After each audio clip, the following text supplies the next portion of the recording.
नमस्कार दोस्तों। कहते हैं कुछ रातें यूं ही नहीं आती, वो अपने साथ कुछ छोड़ जाती हैं। बरसों पहले एक गांव में जब आवाजें अपने आप थम जाती थी और हवा भी सांस लेना भूल जाती थी, तब लोग जानते थे अब जो उतरेगा वो अंधेरा नहीं, सन्नाटा होगा।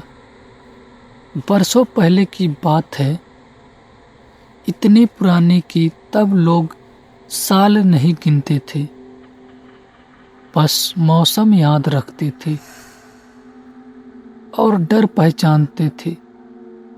उस जमाने में रात आज जैसी नहीं होती थी, तब रात सच में उतरती थी, धीरे धीरे, बिना आवाज के, जैसे कोई बूढ़ा आदमी चुपचाप आंगन में बैठ जाए और रात पूरी तरह बैठ जाती थी। तब गांव पर एक चीज फैल जाती थी, सन्नाटा। ऐसा सन्नाटा जो कानों को नहीं, सीधा दिल को दबाता था। हमारा छोटा गांव था, घर कच्चे, गलियां सकरी और चारों तरफ जंगल। दिन में सब कुछ साधारण लगता था, लेकिन जैसे ही सूरज ढलने लगता, लोगों के बोलने का ढंग बदल जाता, हंसी अपने आप कम हो जाती, आवाजें धीमी पड़ जाती। किसी ने कभी कहा नहीं, पर सब जानते थे कि सूरज ढलने के बाद ज्यादा बोलना ठीक नहीं,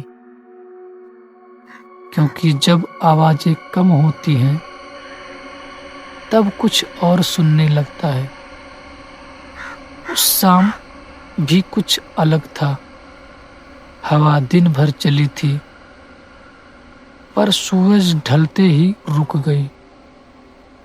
पत्ते तक नहीं हिल रहे थे, लालटेन की लौ सीधी जल रही थी, जैसे हवा का नामो निशान ना हो।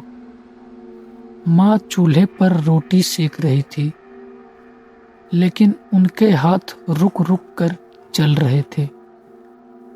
दादी खाट पर बैठी थी, आंखें आधी बंद, जैसे वो कुछ गिन रही थी। मैंने उनसे पूछा भी नहीं, क्योंकि उस समय सवाल पूछने से ज्यादा डर लगता था जवाब मिलने का। गांव के बाहर जो कुआं था, उसकी तरफ उस वक्त कोई देखना भी पसंद नहीं करता था।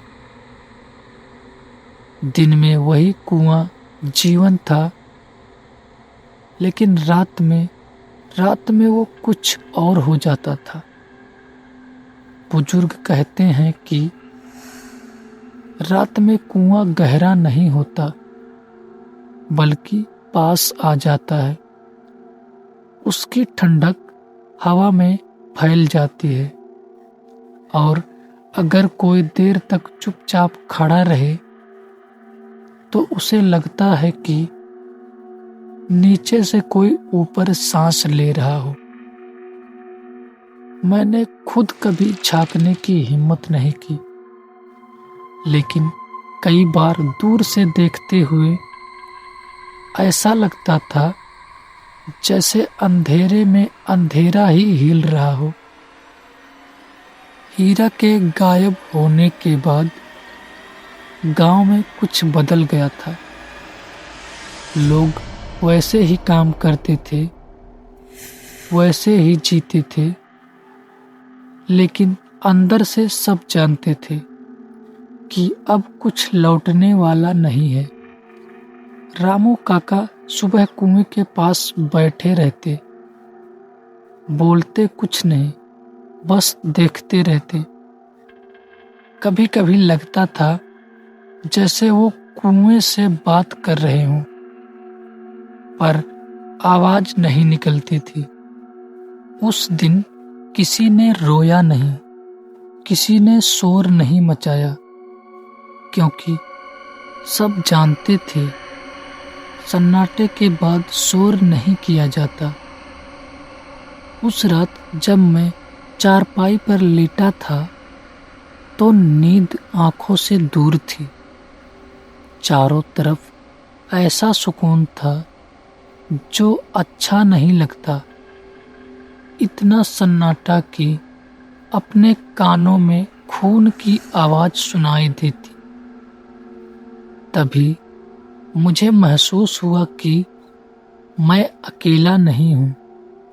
कोई दिखा नहीं, कोई हिला नहीं, लेकिन एहसास था बिल्कुल वैसा जैसे कोई पास खड़ा हो और सांस रोके हुए हो।